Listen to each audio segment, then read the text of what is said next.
Hello and welcome to DDOCast episode 580, recorded live on Sunday, November 17th. I'm your host, Patrick. With me this week, we have returning to the show, Samius Gurobo. Hello! Welcome back, sir. Hey, thanks. We also have Strimtom with us. Hey, everybody. Thanks for having me. Yeah, it should be a really fun show with you guys. We'll get into that in a minute here. This week's screenshot. This is Jiggy's World and the 440th screenshot of the week. Thanks for sending in this screenshot.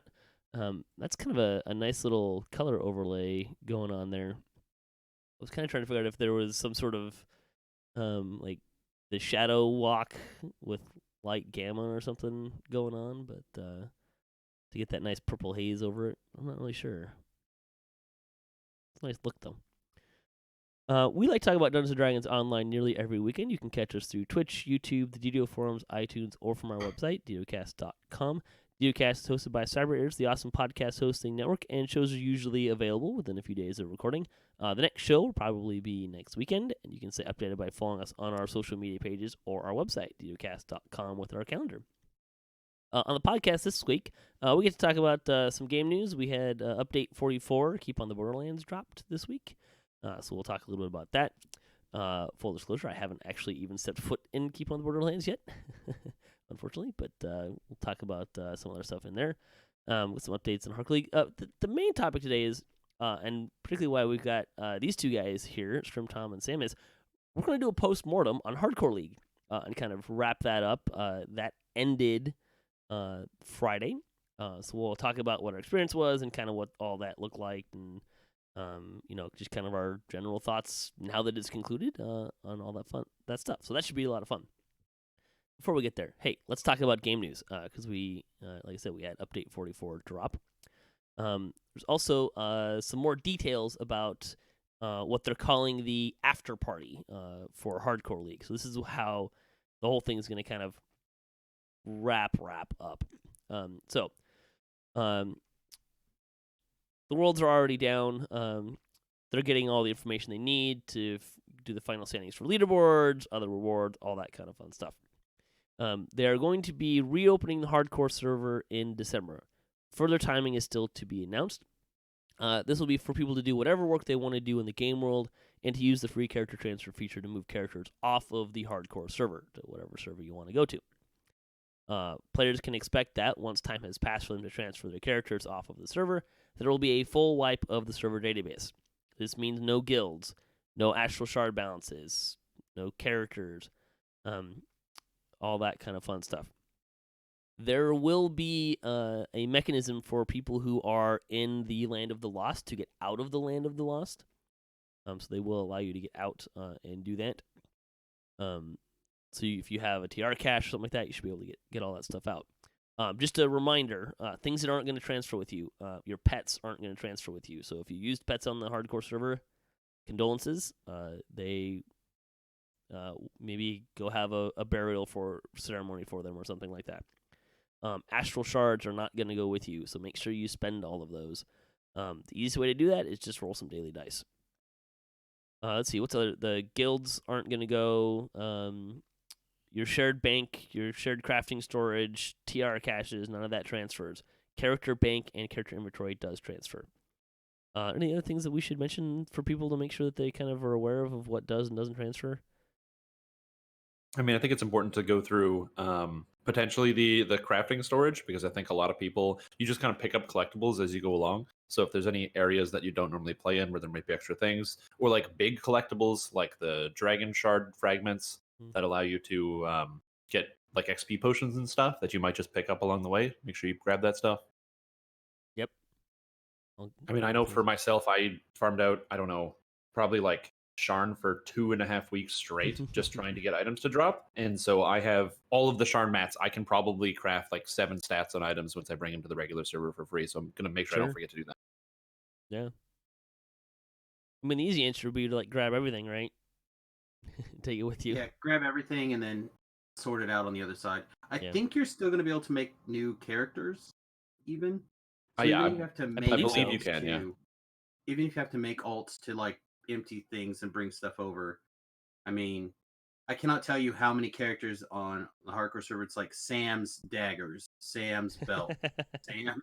You know what I mean? I'm just like grabbing Sure. stuff to bring over. I'm sure there'll be at least one Sam generic bank one. You know, Sure. bring it all and sort it out on the other side. And, if you've still got some named items that maybe you don't need on the other server, I'd still take them with you. They're sentient weapon food. Even if they're just heroic items, you can certainly use them that way. Or just, liquidate it and spend it in cash. So make sure you grab the cash out of your shared bank as well. Yes, all the money that you have. Yep. Yeah, I think the DDO wiki has a page on what will and what will not transfer. Oh, so when in doubt, hit the wiki. Which has, I think, been having some issues this week. I don't know if they've fully resolved those. I'm not even sure if I know what they are fully. Yeah, there's some database stuff going on. I think they're crushing it pretty hardcore over here. They're working on it around the clocks. I think it's mostly back. Okay. All right, so we'll come back to Hardcore League when we get to talking about our Post Mortem and stuff, but that's what you need to know for the after party. Let's see. Update 44 released. So release notes. There's 8 new dungeons, new adventure area, new public space, new named loot, and mounts. So there you go. I did actually get a mount out of the daily dice. This will come up here in a minute. Played around for a little bit. It's kind of fun. Let's see. There is a bonus items pack. This is something you can buy in the store. They did this with the White Plume Mountain when they came out with White Plume Mountain. It's a bonus item pack. It can be purchased separately, whether you already own the pack or a VIP.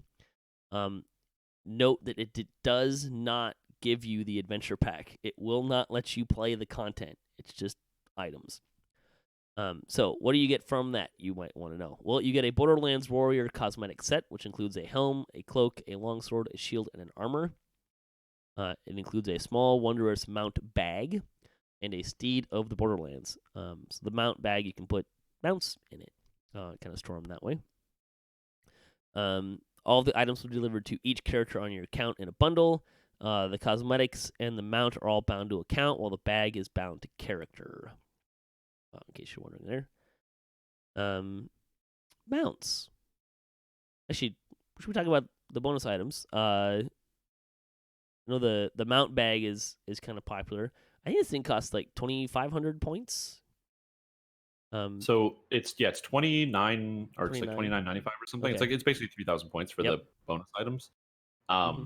The cool thing is you get the horse and it's a fast horse because there's 2 different kinds. So that's just nice. And the cosmetic set looks unbelievable. The cloak is so cool. If you haven't seen it yet, I don't know if the pictures are on the wiki, but somebody posted them in my Discord channel, and oh my gosh, it looks amazing. It's a classic look, right?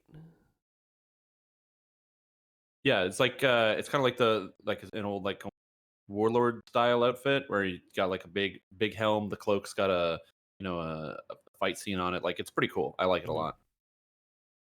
Sure. Mounts have been added. You can summon them via the items kept in your character's inventory. While mounted, the player character's speed is replaced with the movement speed of the mount. The VIP speed bonus still applies while mounted. They can be used in public areas, wilderness adventure areas. Yes, they can be used indoors in public areas. That is working as intended. Although I did see a few people posting on the forums like, "Hey, this seems kind of weird. Maybe not." But currently you can. I did some testing with the mounts, and it looks like you can. Anywhere that is a quest zone that doesn't have a modifiable level. So like as long as it's like got a set level, you can't choose elite or hard or whatever, including a lot of pre-quests like Whisper Doom, or the pre-quest for Dreams of Insanity and stuff. Sure. You can even do, but the only 2 places in the whole game you can't is Waterworks and Steam Tunnels. They're the only adventure zones or areas that it doesn't work. Underdark too. I saw some people saying it didn't. Oh, and Underdark. But they said they're patching that. They're fixing that. Yeah. I assume then they would also fix at least Waterworks adventure area. I want to ride my horse in the sewer, man. Keep your shoes dry, right? If nothing else. You may not engage in combat while mounted, and if you're damaged, use a chance to dismount you. They come in two varieties: the normal, which moves at 180% of the base character run speed, and fast, which is 200%. That's fast. You can dismount at any time. So how can you get them? You can exchange Qual Feather tokens found in the Keep on the Borderlands Adventure Pack. My understanding is that's only in the public area. Yeah, Or it's not the adventure zone. the adventure area. Yeah, the rare chests drop the tokens, and it's about a 33% drop rate. And then, so you can change those for one of the 4 variations of the normal speed. And then there's an enchanted horseshoe, which you can turn in, which is a rare drop in the chests of the epic variants of Keep on the Borderlands dungeons. What they're saying here. On Elite, it has like a 1 in 16 drop rate, from what I've seen. Okay. So it's pretty low. There are also 2 fast mounts available with a roll of at least 96 on gold daily dice rolls. Note that they are currently bound to character. I caught one. It's very unfortunate that not only is it on a server I don't play on, but it's bound to character, which is very unfortunate. Evil Beaker is saying that the cosmetic is the War Duke from first edition, a classic NPC character. That's what that's supposed to be looking like. I thought we weren't supposed to say that though. Oh, are we not? I think it was an unofficial secret, but it's No, like a nod and a wink. It's like a nod and a wink. See, the Keep on the Borderlands bonus items bundle also includes the fast mount Steed on the Borderlands.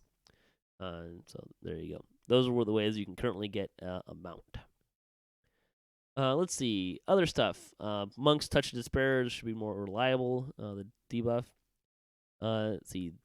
We talked about it a little bit before. The base attack bonus, or base attack speed for bows and throwing weapons has been adjusted for better experience. So the maximum attack speed at base attack bonus 25 and above is unchanged, but it just kind of evens out the progression a little bit more. Just a quick mental comparison. At level 1, your attack speed with bows and thrown weapons is double, literally double, than what you start out as. So you, instead of firing like a shot like once every 1.8 seconds, it's less than a second per shot. It's unbelievable how much better it is. That's great, because that's a very painful way to fight at lower levels, I think. Let's see. Dodge values can no longer be reduced to 0. Let's see, enhancement-y stuff. Fixed some issues with coup de grace, so it requires 5 levels. And Sony Knife Fighter was rewritten to reflect all melee combat styles. Let's see. Cleaned up some Pale Master text. Hey, saw some people going, hey, this is not cool. Wizard Pale Master's zombie form now appropriately slows reload speed for crossbows. Yeah, it was supposed to do that, and it wasn't. So then people were getting ridiculous 20% extra damage for no cost by having 3 levels of Wizard. Yeah. So that was fixed. As it probably should have been. See, Rat Construct no longer uses a placeholder icons. Until I saw the release notes, I didn't even realize that. Those are some long placeholder icons. That's been around for what, like 8 years? Yeah. I think Rack Construct was in the original enhancement, so before the trees. Yeah, it's been around a long time. fighter thing that you can do. Warlock's Feigned Health is now less visually obscuring upon application and no longer covers the buff names of other buffs. See, Falconry Deadly Instinct now has a more appropriate icon on the buff bar when active. Nature Warrior's Jaws of Ice has been reworded. Let's see. Some cleanups. Greater Shout and Fate Singer now has a saving throw. Yeah, it didn't have for a little while, which made it very good, because you could just be in Fate Singer with no charisma and stun everything, and it hit Reapers. Reapers still get stunned by it pretty often, but yeah, that's an important thing to find, right? Like things that will crowd control Reapers, because some stuff just doesn't work on them. The new Night Rebels weapons are now dealing the proper damage type instead of piercing. Yay. Let's see, some correcting stuff. I'm going to kind of skip through some of this stuff that's just kind of correcty stuff. Several items that had their skill or alacrity bonuses adjusted erroneously are now packed to their proper values. That's good. Fulcrum Shift has been redesigned. I think we talked about this before. Kick them while they're now quick them while they're down, so you get a +5 to hit and damage enemies that are knocked down or stunned. Love that. Did you gloss over Shattered Device works on melee strikes? I did. which is like Shadow Device is the best filigree set in the game for DPS. And Remind now me it works what it with does? melee. What it does is it reduces PRR and MRR of monsters when you hit them. Mm. So that increases the damage by a large percentage, Right. and it stacks with other effects. Mm-hmm. But you couldn't get it on a melee, so you put in your prowess, and you're like, "What do I do now?" But Right. now you can actually use the one that was designed for it. 8 months later. Yeah, well, you know. Items that grant negative spell power now also grant poison spell power. So that I'm assuming this is for Alchemist coming later. Let's see. The throwing dagger from Ravenloft, Fate, the Norval, now properly hits enemies while improved precise shot is active. That's good. To be fair, I don't think anyone found that bug because no one's used it. Well, somebody found the bug because they fixed it. So, let's see. Gelatinous cube damage now scales with the level of the gelatinous cube. And low-level cubes now apply a slow effect instead of process. Hey, that's kind of a nice change. Yeah, I like that a lot. I'm trying to think of what's the earliest you can run into a gelatinous cube in terms of level range? Isn't there a cube now in the Keep of the Borderlands? Yeah, there's a cube in the Keep of the Borderlands. Oh, is there? Well, there you go. Yeah. That would be the answer to that. Let's see. The Strimtom note. This will forever be the Strimtom note. Crystal lasers and mirror puzzles have been updated. Lasers no longer shoot a beam unless there's a mirror at the end of it. And they corrected an issue where the laser fails to appear on a valid match.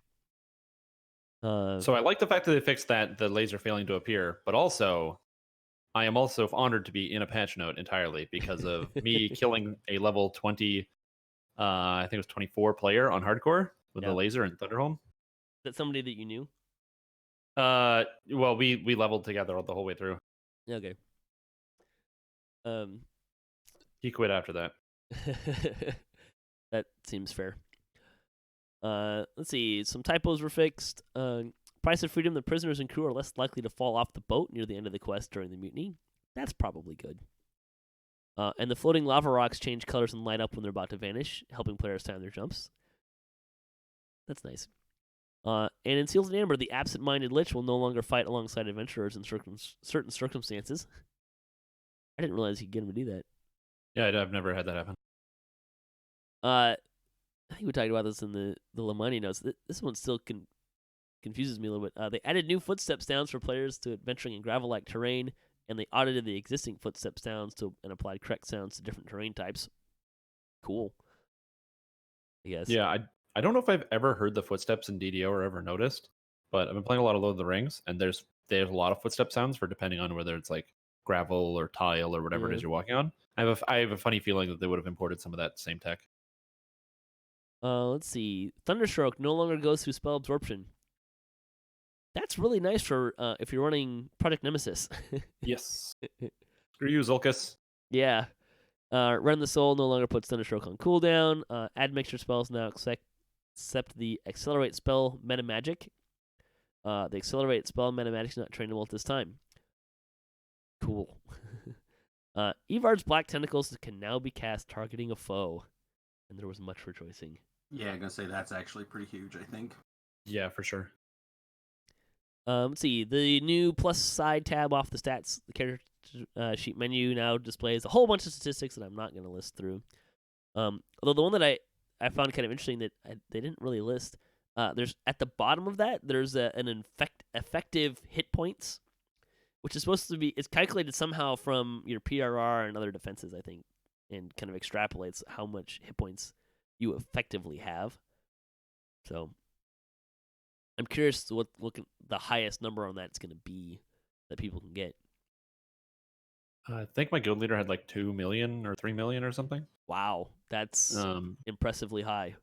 He had higher, like 10 million or something, but that's because there was a bug where you could get more than 100% dodge and the game would keep calculating it. Oh, interesting.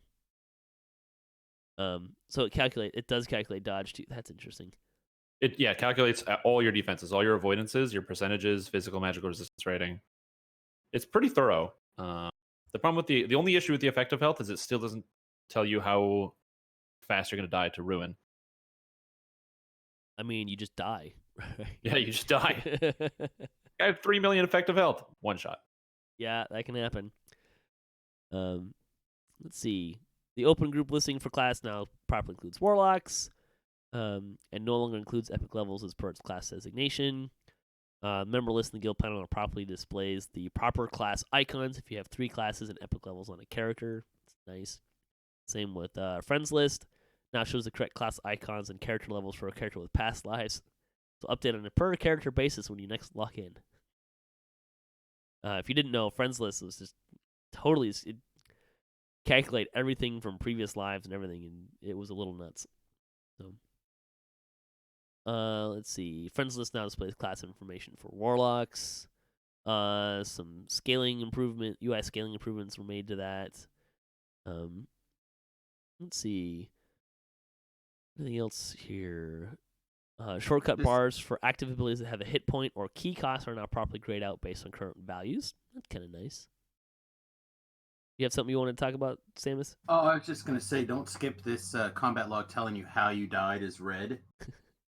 Yeah. I know, especially on the hardcore server, but also on the regular server, sometimes you just die and you can't figure out why. For example, when I died to the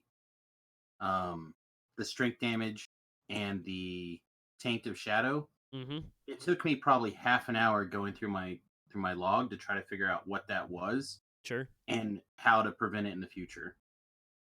Although that's just going to tell you what killed you, right? It doesn't tell you what brought you to near death to set you up for the kill. Well, so in my situation, it would have given me a spot to start, and then you could just log up a little bit. That's true. So, again, in my situation, I got Taint of Shadow, and I took 12 points of strength damage on my Wisdom-based 10 strength monk. And yeah, that ding. Yeah, it's just helpful for things like if you didn't even know that was something that could kill you. Like exactly. Getting 0 strength damage doesn't kill you, but because it was the shadow that did it to you, then you died. Exactly. So having that bit of easy distinction is really nice, especially for players who are like trying to learn a lot of the mechanics. Yep. And because so many things like dissipate off of you, all your various buffs and things, it's easy to get lost in there. So just having that be color coded, color coding information is great. Is so underappreciated and so clutch. Yeah, I kind of wish there was more things that you could color code. I agree. Like when you get a complete a quest and get XP for it, that'd be kind of a nice thing to color code too, I think.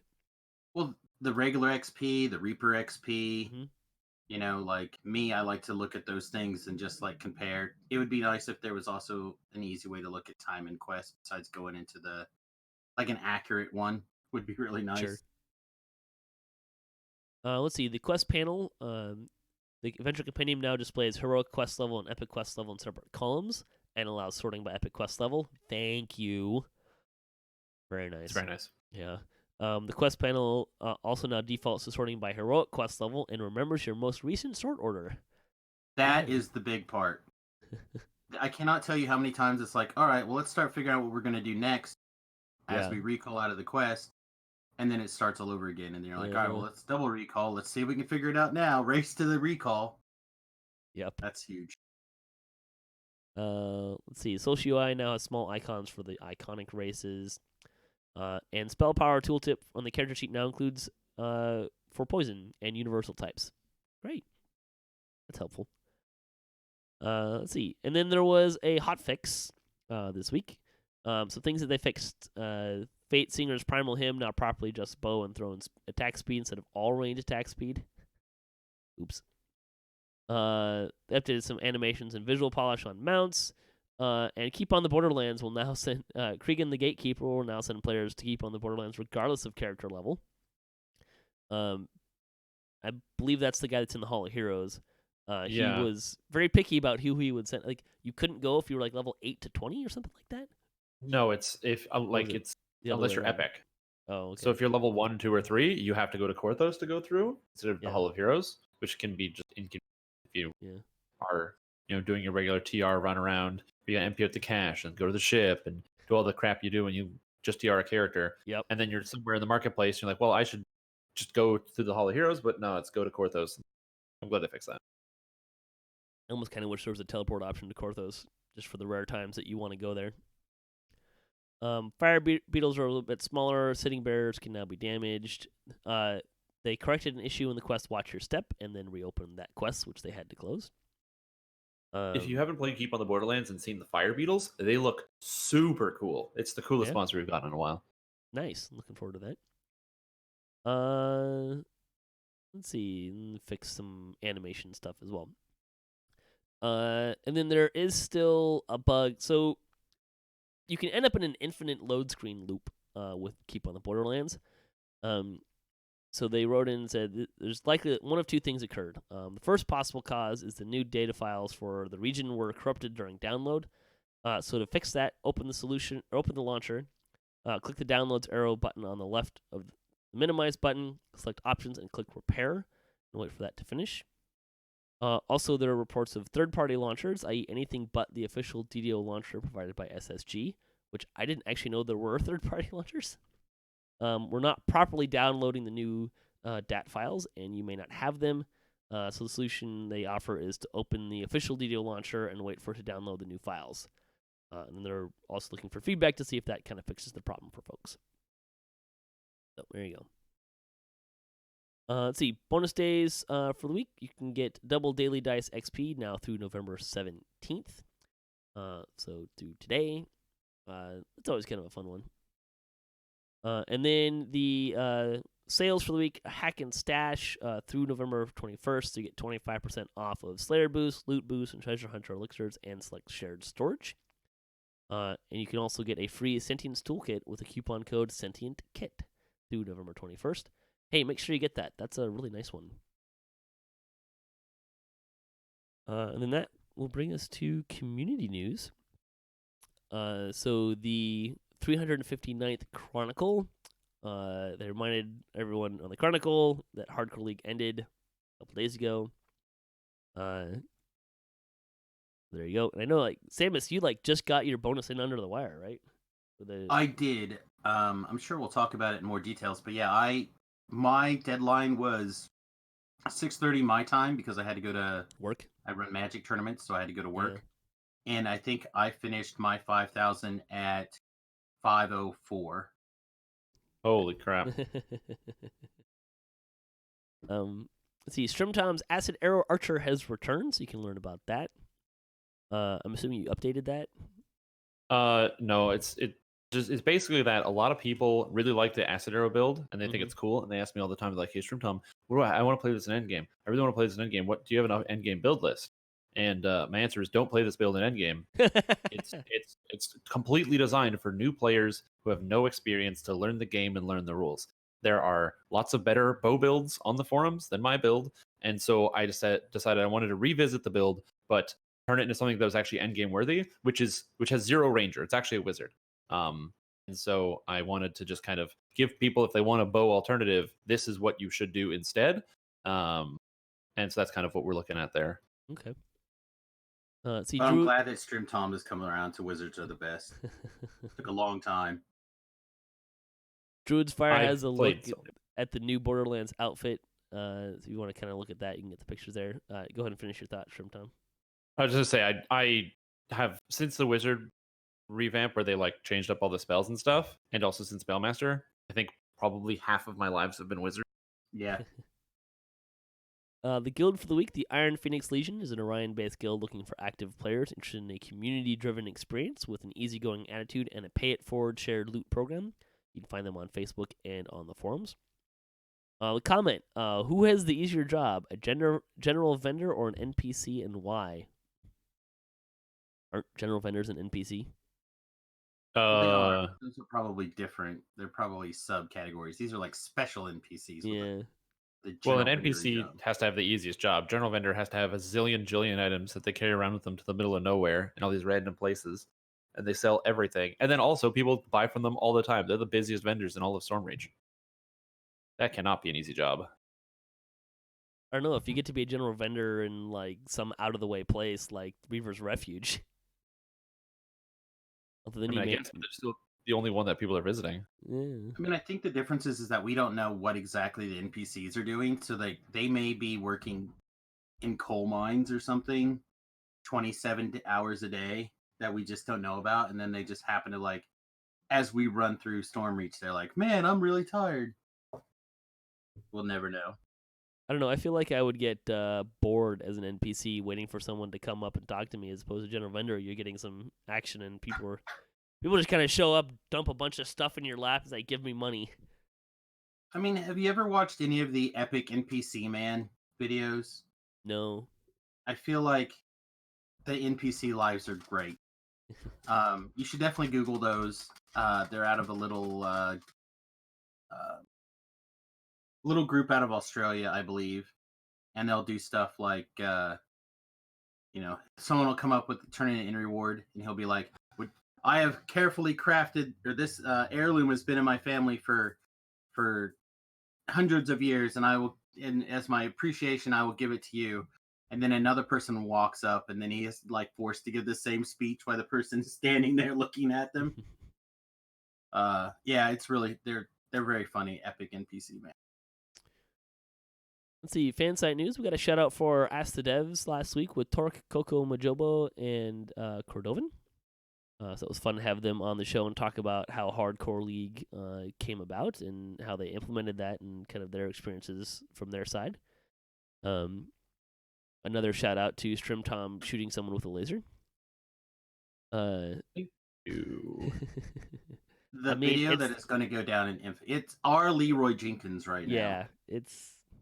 I mean, is there another video that was more popular or more entertaining than that from Hardcore League? No, that one's I got submit thousands. not. No. and the thing is, my favorite part about that video, I've rewatched it a million times, is just my face, my reaction. I mean, that is the video. Like, yeah. I can just see, what like the universe falling apart in the exact moment. Like, I realize what's happening. Yep. Oh gosh.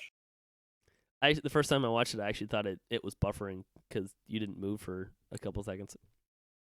Let's see. DDO Players News colored the lines in their latest show, episode 242. DDO Stream is your home for DDO live streaming on Twitch. You can find recent shows by Rain, Groovy, and Brighter Days Ahead. And YouTube is also home to many video players. DDO. Axel has some latest news. Fubar headed to Ravenloft, and Planky soloed some R10s. If you want to see what that looks like, you can check his shows out. Let's see. Then they reminded that if you have questions about how Hardcore League is ending, you can read their FAQ. Hey, here's some fun news. Team Standing Some Games hit its $20,000 fundraising goal for Extra Life. That's fantastic. Extra Life supports and raises money for to help cover costs for sick kids, so that's wonderful.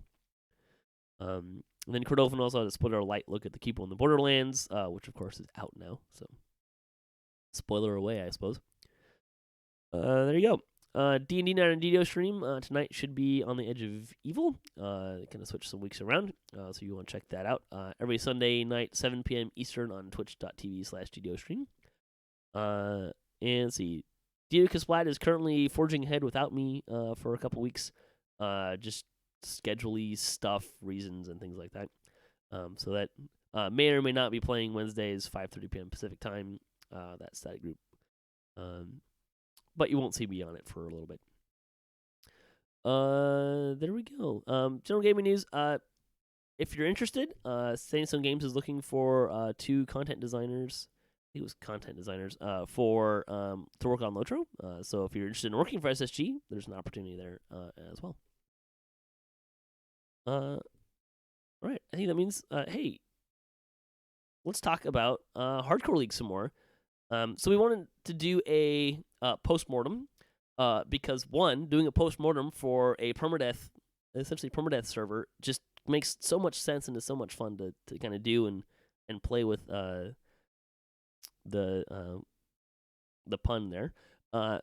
But we also just kind of want to talk about Hardcore League now that it's over and wrapped, and kind of what that looked like for us, and kind of all that fun stuff that goes along with it.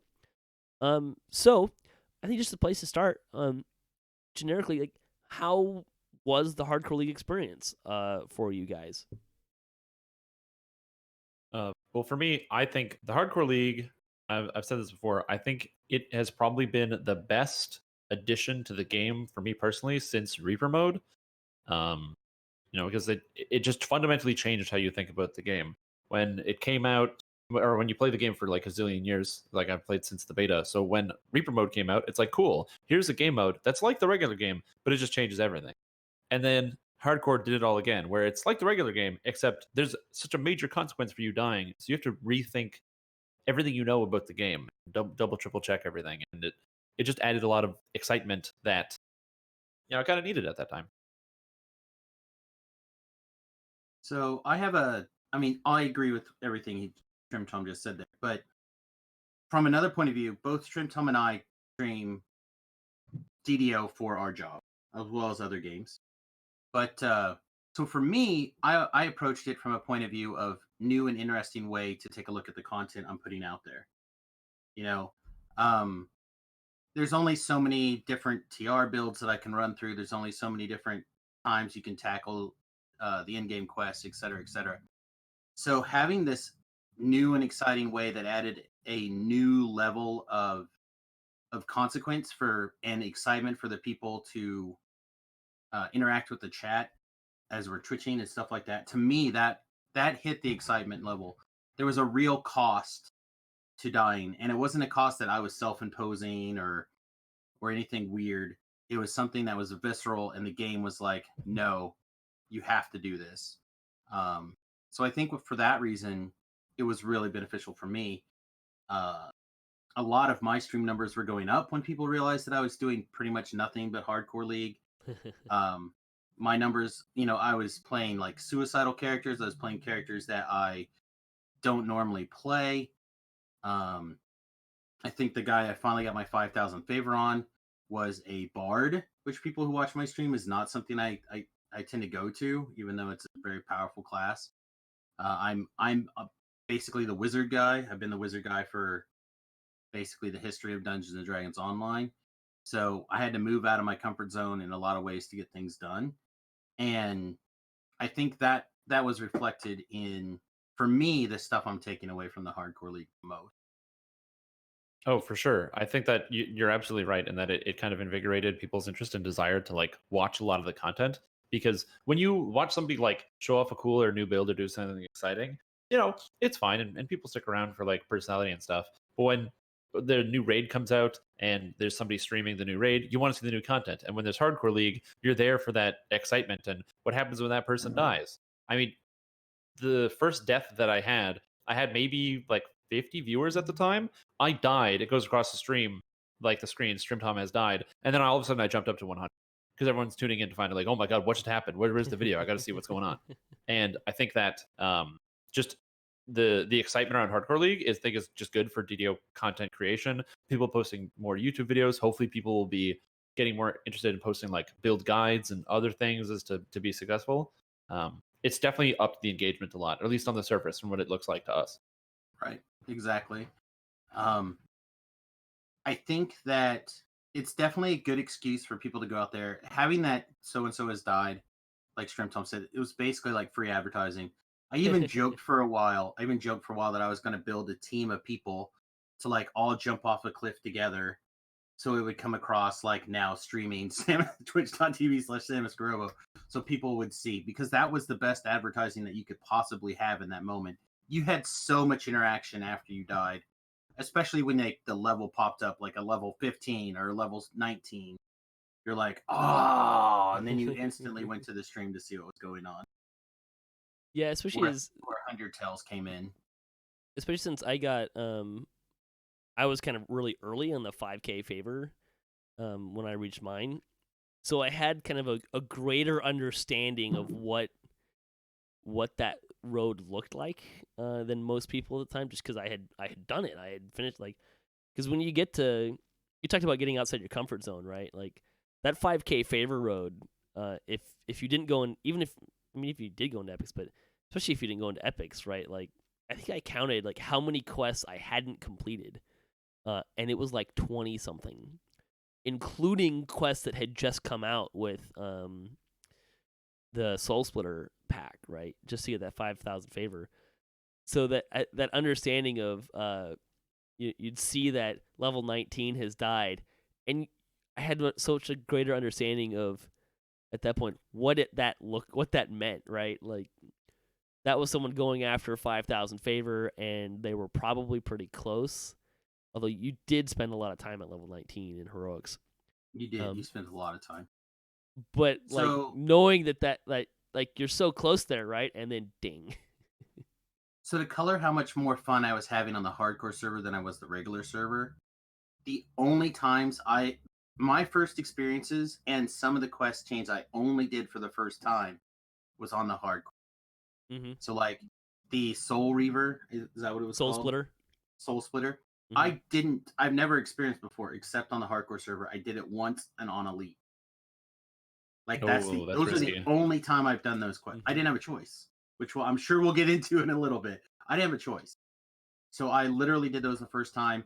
I had to take level 20, and I had to keep on the Borderlands after level 20 on Elite because I needed the favor. Like I just didn't have a choice. I mean, those weren't even an option for me. I mean, the Soul Splitter had just come out when I hit 5K favor. I think we did one quest to get someone else just because it was like, okay, what do we want to run? New Invasion. No. Oh, we did that. I didn't have a choice. Yep, did Amrath. So we did some of Amrath. We did not do New Invasion. we did we did in the Demon's Den though. So I didn't do that. But that was part of the fun part, right? Like it pushed you outside your comfort zone of okay, not only am I gonna run quests that I don't normally run, I don't like, I know that they're kind of dangerous at level, but I'm having to run them at level because that's like there's that lockout, right?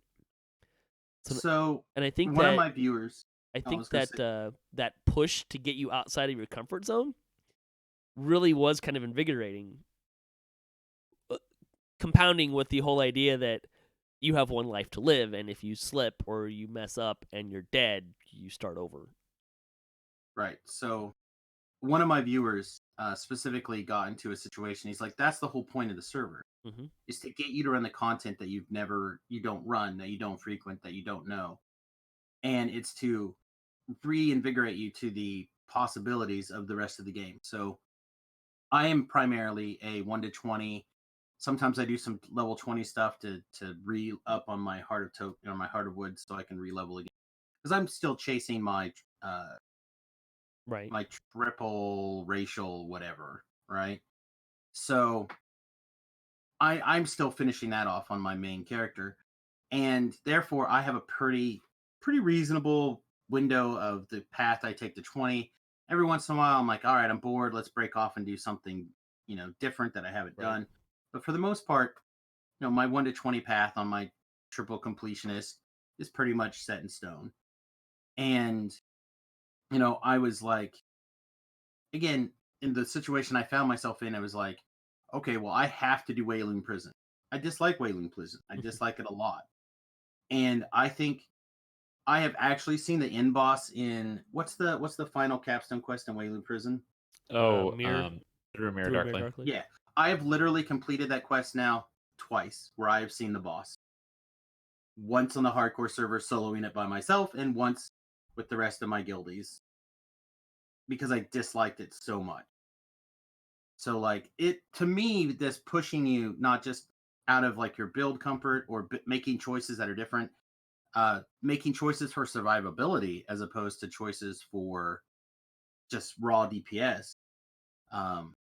Like there was all these different choices that moved you and shoved you in and out of where your comfort zone, and you're sitting there struggling trying to make a build that you are comfortable with because you're going to succeed more, but at the same time it's like, okay, well, I need to do Demon's Den, or I need to go fight these beholders, or I need to go do this quest chain that I've never seen before.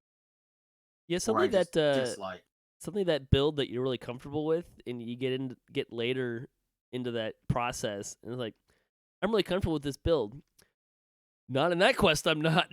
With one life to live, suddenly you're not as comfortable as you thought you were, and whatnot. That's the thing, actually. I sort of disagree with that. The whole point of the server is to get you to step outside your comfort zone, just in the one sense that, like, yeah, that's one of the rewards, but I didn't enjoy getting to 5,000 favor. I don't like having to do all of the quests because there's a lot of quests I don't like to do. And so I think that if there's going to be another hardcore league, if that's another reward thing, I'm probably just going to skip it because I just enjoyed the thrill of playing the game through the quests. And, sure, there were definitely some hard quests, but once I got to level 18 and 19 quests, of which there's, almost 500 favor ish, I just did them on hard mode. And it was very easy because hard mode is like a joke compared to elite, even on those level quests. Right. And so I found it was more just like yes, I must put in this time versus I am actually having fun right now. I had a lot of fun when I was just leveling and playing, but not so much when I was trying to push for that 5,000 favor. Like, Yeah. I'm not saying it's not a cool milestone. I didn't enjoy that milestone, and I guess the same way. I also, again, because I finished my stuff so much later, because I didn't care, right? Mhm. This is part of the reason why my experience may be different, is that I really didn't care what rewards I got. Like, that was never part of my goal. I had so many people ask me, like, what are your goals? I'm like, to have fun, push the stream, go try all sorts of weird things and see how they work out. And then 8 days before, the character that I was using to do the Reaper stuff, and I really thought would just like basically clean up. I had turned the corner. I was going to basically push the rest of the way through. I was going to get all the Reaper points. I was going to get all the favor. I was going to get 20. Like, I hadn't achieved any of those things. The only thing I had achieved was I got my level or my 10 Reaper, right? But it was never my goal to achieve any of the things. And then I died helping a friend through a quest I already done, in my opinion, due to a bug or mistake or something. And I was like, all right, well, I guess I give up. I'll take with this character that I was running for fun, level it up to help my friend, and help him finish getting his 5,000 favor, because he did have the goal of 5,000 favor. Mm-hmm. And something clicked the next day of, no, I do want 5,000 favor, because I will be so mad if my friend gets it and you don't, and I don't, off of my back, like, because I'm sitting there doing these quests and taking the bullets for him. No, I want this.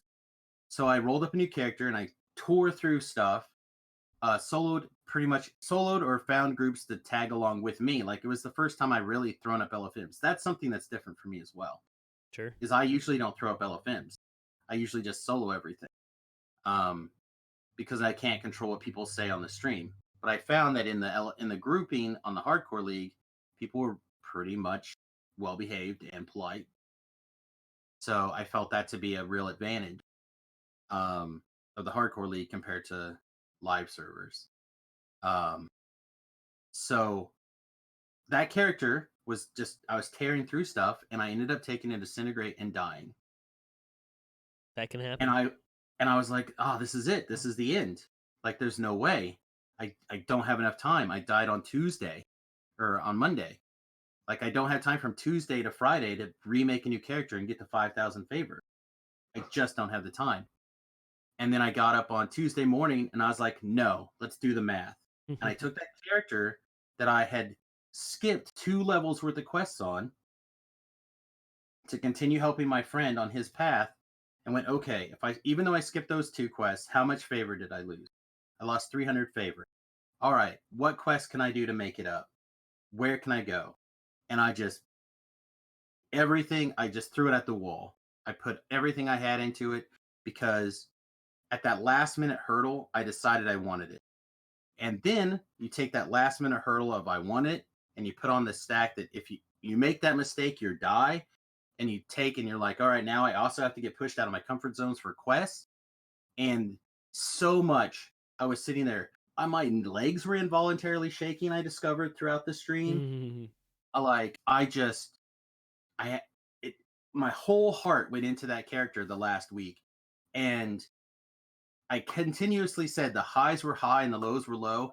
I did not know how high I could get until that last week.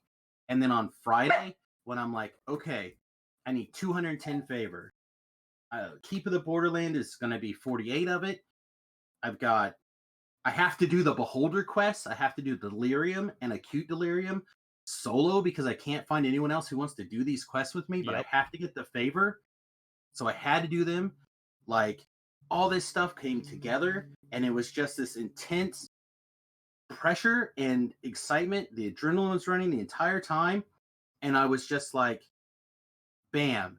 I hit exactly 5,000 favor after I took level 20. I didn't even have my level 20 cloak, remember? So, like, I took my level 20 cloak, and then I continued doing quests. I had talked to Strimtom earlier in the day, and he was like, hey, man, I'm going to do, I think it was Epic Elite. Yeah, I was going to do Stormhorns. Stormhorns. And he's like, I'll help you get your last, like, 100. I'm like, okay, well, I have a plan. You know, like, if I can't do it, I'll wait.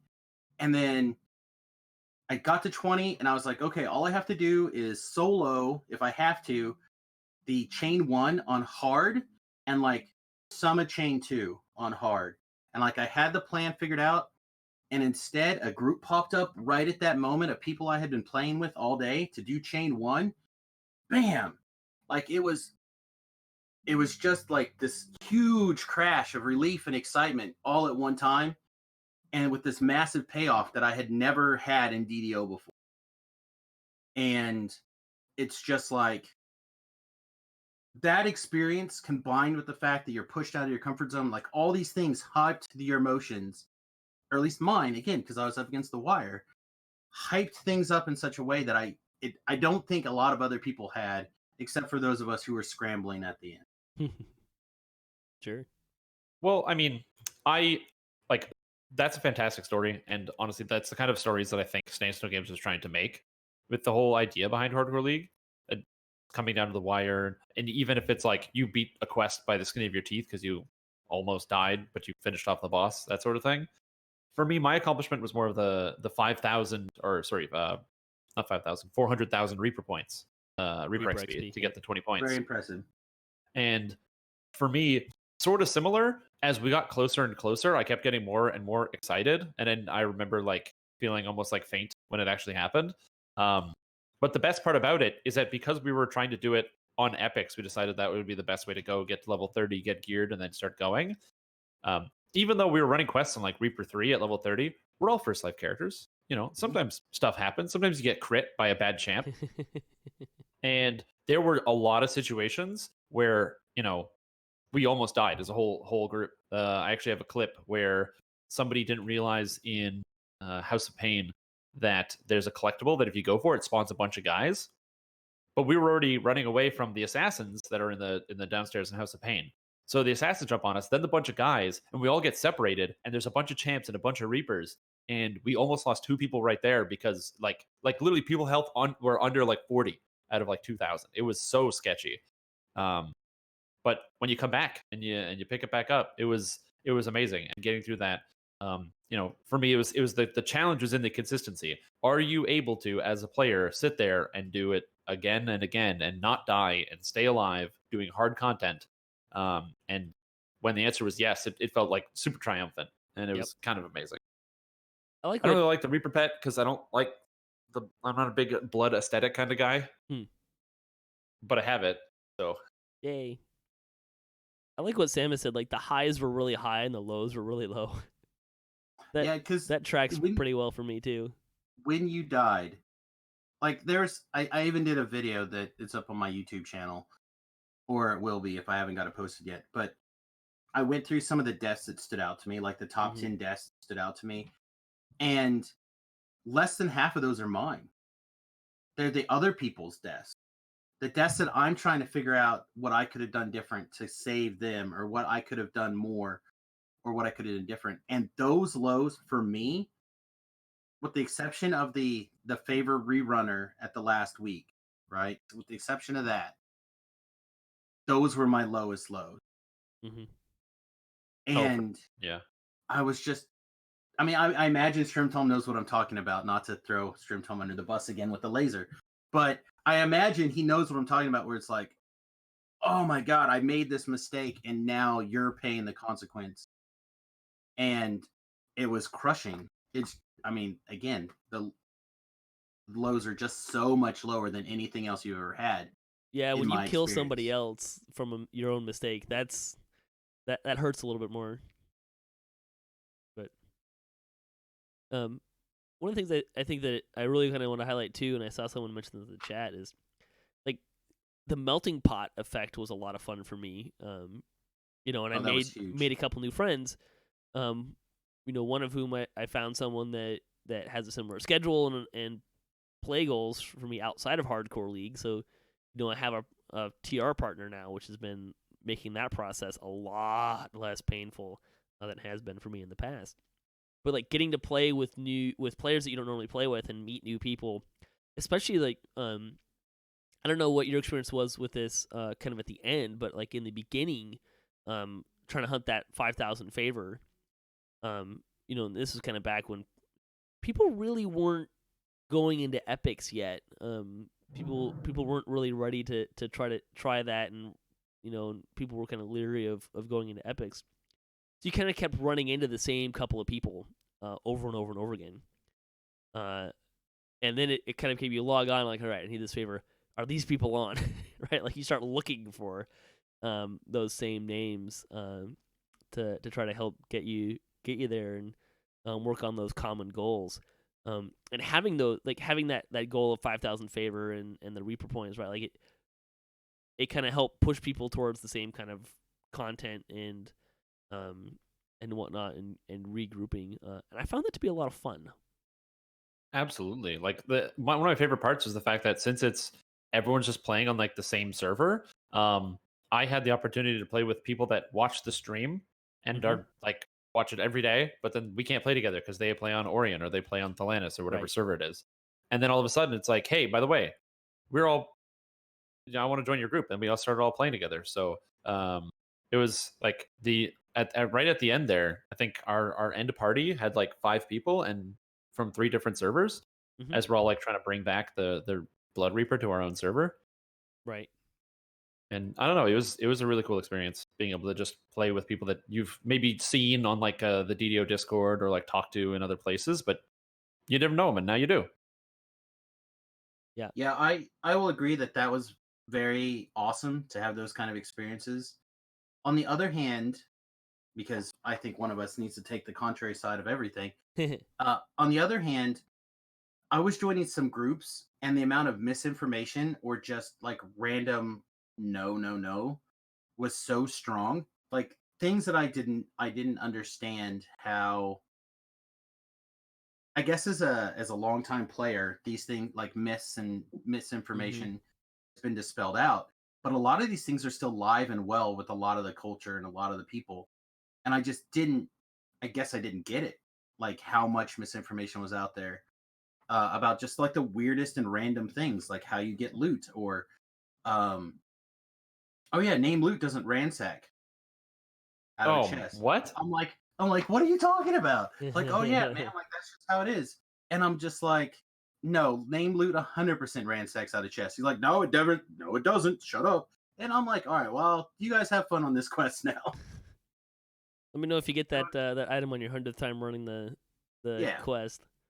So like this, it's just as a longtime player, I ran into both ends. I found the people that I just was always wanting to play with,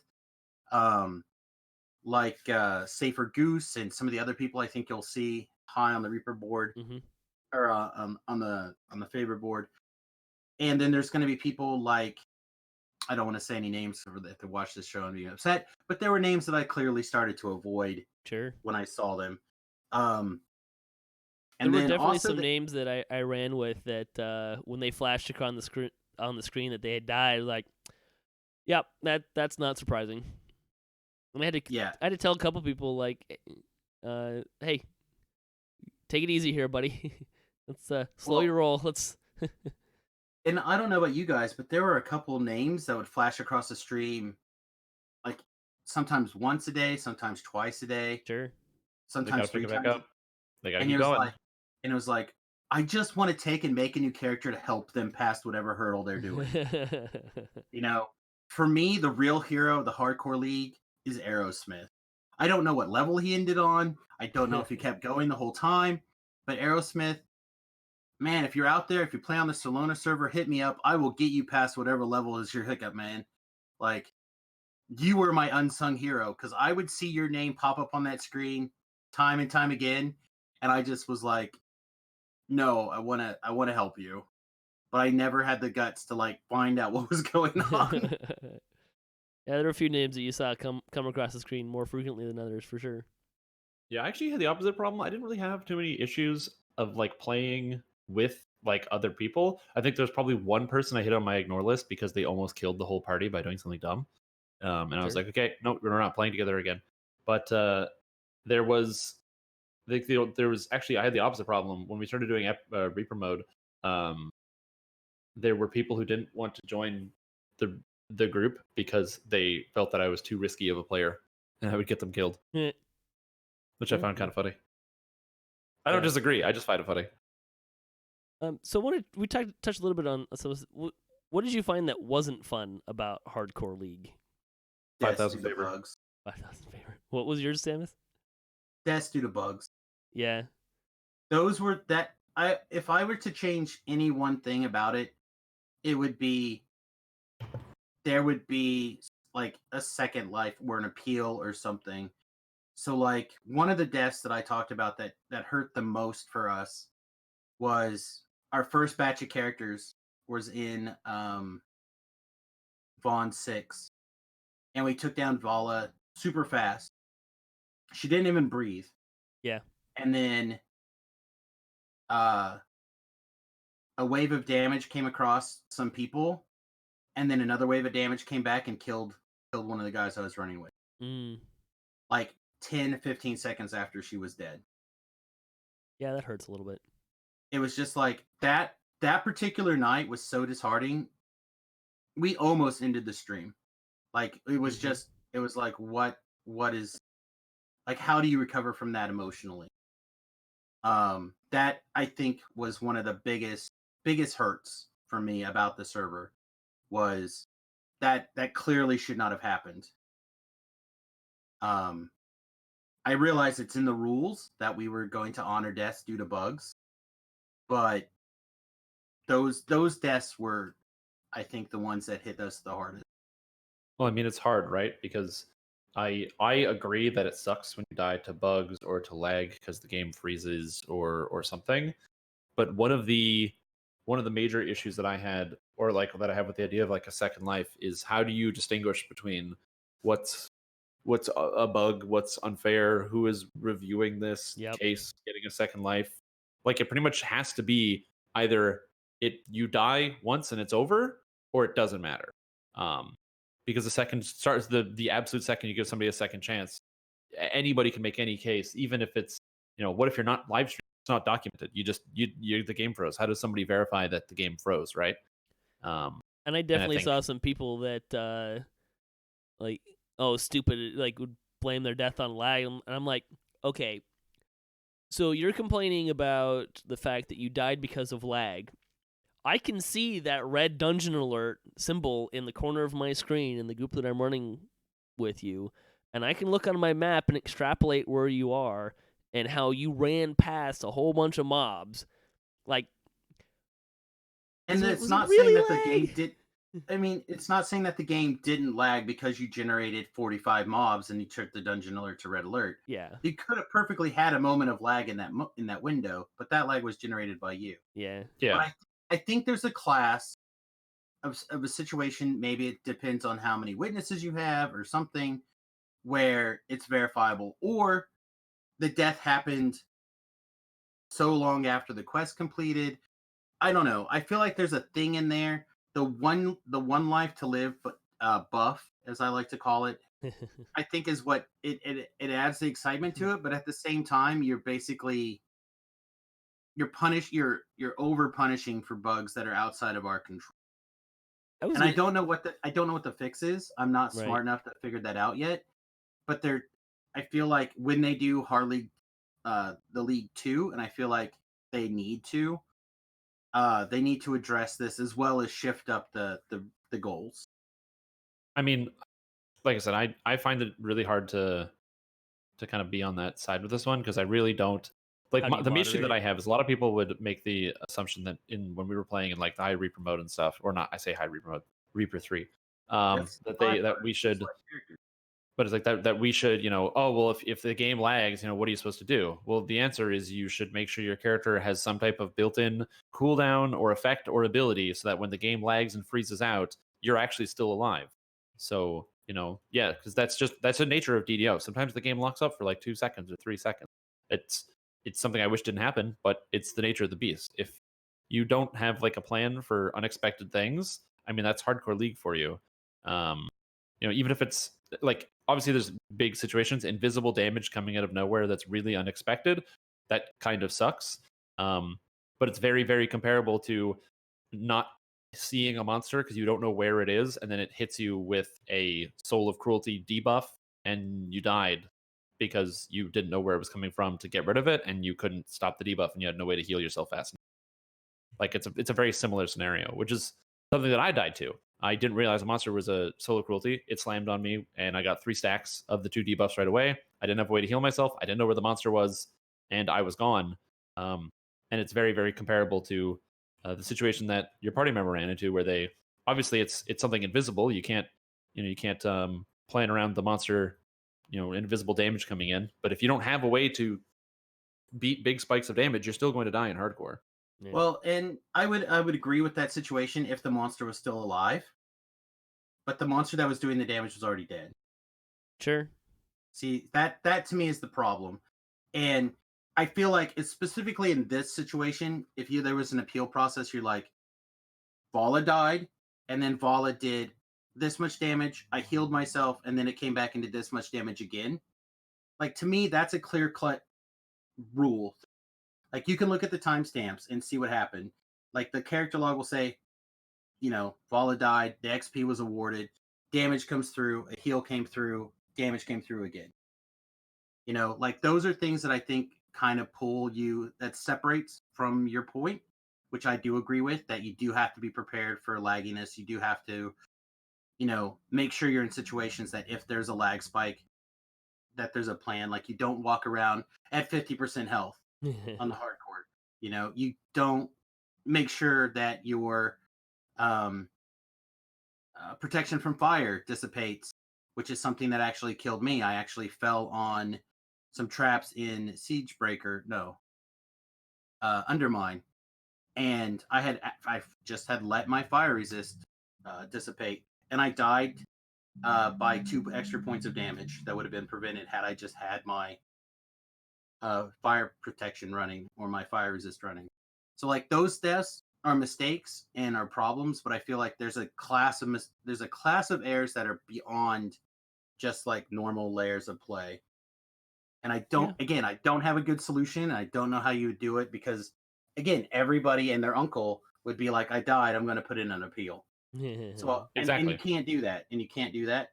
But I feel like there needs to be something, because that was so disheartening that that person actually stopped playing on the hardcore for like 3 days. Sure. And one of the chief reasons I was even playing on the hardcore server, besides obviously the Twitch viewing, was to help this person meet their goals. So that was so much of a shock to the system and so unfair to them that they almost left.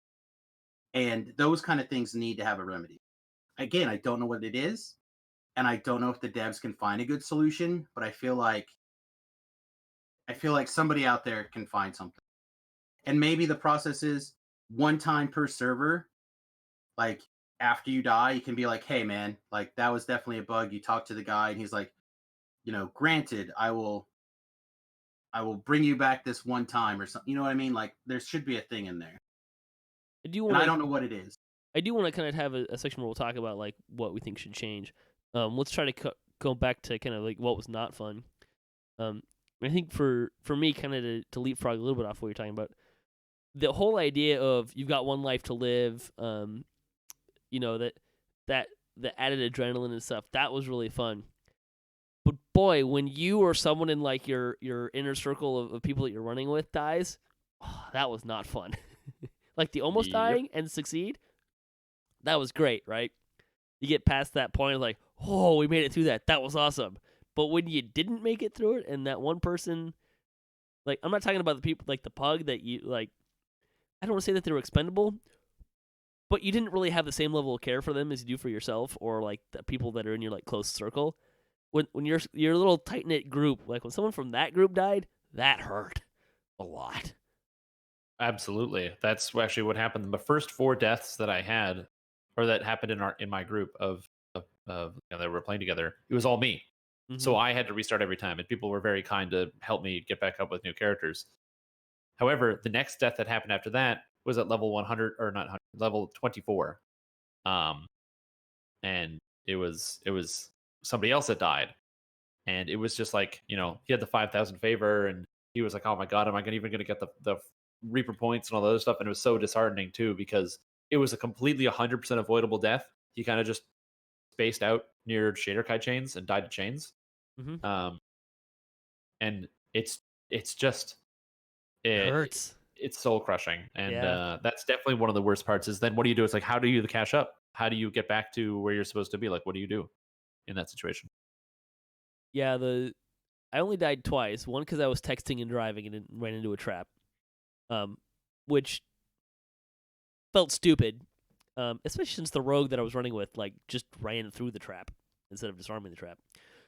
But in any case, but the one that hurt was, we were chasing the Reaper points, and it was going great. It was going great. We had a couple close calls here and there. It was going, but this one particular quest, it was going great. It was going great. Turned a corner, bam, dead. Like, what? The shock to the system was immense. And I definitely went to that was it for the night. Went to bed with a pit in my stomach. Oh, that hurt a lot. Those lows, man. Yeah, they were low for sure. But that was what was not fun. But I mean, that was part of what created the fun on the flip side too. So like, it wasn't necessarily it's not necessarily a complaint or anything like that. But you have to have the consequences for a thing like that to have value. That low made the highs higher, right? Correct. Yeah. That's why it's hard for me to say like what wasn't fun. Like everything was fun. Even sometimes when you died and you're like, oh crap, and you're like, all right, well, what am I gonna do next? How am I gonna get back up on that horse? I found that engaging and fun. For me, it was just doing quests I don't like. And I will never find that fun. Yeah. The other thing I suppose that was less fun was losing gear sometimes. Oh, not sure. having any sort of like legacy or any way to like loot body or pass, a will, nothing. Mm-hmm. I feel like in a lot of situations that became unfun for me personally. At least twice I passed gear down from a higher level alt to a low level alt while I was helping people get caught up. Right. And inevitably, as soon as I did that alt died. Uh-huh. So then not only did I lose the gear off of that alt, but I also lost the gear off of the higher level character who was literally only trying to help people get caught back up to the higher level character. Which is again part of the reason why Tobrel will say that he got to his 5,000 favor based, on the bodies of me, because he literally did. Like I took the deaths that he didn't, so he didn't have to. I think when I hit my when I got my 10 Reaper points and I got the cloak, I think I posted a tweet of the picture or something, and it was like, "Thank you for all who gave their lives to achieve this goal." Is it a review? That's exactly what it feels like. That's exactly what it's like. Yep. Okay, so here's what we're gonna do. We're gonna wrap this show up, and then we will continue this discussion for the next show. So if you're listening to us live, you'll get the whole thing right now. But I'm gonna close out this show, and then because I think there's still some more stuff to talk about, but I want to keep this show a little bit shorter. So thanks for listening to us. Strimtom, why don't you tell us about where people can find you and what stuff you're doing? So you can find me on my Twitch channel at Strimtom, Twitter, YouTube. It's all the same thing, Strimtom, where you find me the easiest way. And I'm streaming every single day of the week. I upload at least 2 YouTube videos every week about Dungeons & Dragons content, builds, helpful guides about how to play the game, stuff like that. So, Samus? I also stream every day at Twitch as well as YouTube. That is under Samius Gurobo, Samius Gurobo. Of course, I think both Strimtom and I also have our own Discord servers that I think we both allow people into. So you can check us out there as well if you have to ask questions. I know both Strimtom and I are really good about answering questions when we see them come in the chat. I feel like those are the two things that I see the most often from my chat anyway, are people coming in to ask questions or just shooting the breeze. But that'll definitely give you two very different approaches to the game. If you have a question about something and you're not sure of the answer, you can pretty much always go to my chat and Strimtom's chat and ask a question, and you will get two very different and yet correct answers on pretty much every subject. Absolutely. Strimtom's over here shaking his head like you can see it, but it's pretty much exactly how it is. Yep, exactly. If you want, also if you're going to my Discord channel and you want to ask me a question, please don't do it between 11 p.m. Eastern time and 5 a.m. Eastern time, and then ping me and be like, "Why aren't you responding?" I sleep? Sometimes. On the other side, I don't sleep because of my migraine, so you can ping me whenever. I'll just ignore you if it's one of the 2 hours a day I sleep. So. Yeah. Well, thanks guys for joining us today. Look forward to continuing this discussion for next week. And thanks to all the other contributors for DDOCast, and thanks to Standing Stone Games, the Wizards of the Coast, and to Cyberbridge for hosting the podcast. If you'd like to support the show, you can visit our website, DDOCast.com, or you can support us on Patreon. If you have a DDO-themed webpage where you Twitch DDO and you'd like to be featured on our website, you can email us at ddocast@gmail.com as well. Hit us up at ddocast.com for show notes, MP3s, our calendar, previous shows, and other fun stuff. And if you'd like to be a part of the show, if you have a comment on this episode, a question you'd like to hear us answer, a topic you'd like to hear us discuss, you just want to say hi, hey, you want to share that that fantastic moment from your Hardcore League experience, leave a comment. Or you can email us at ddocast@gmail.com. You can also find us on social media and follow us for latest cast updates. I am at DDOcast on Twitter, at Strimtom, and at Samius Gurobo on Twitter. Right, guys? Yep. If you want to check these guys out. So, thanks for joining us. Don't forget, next week we will complete our discussion here on that.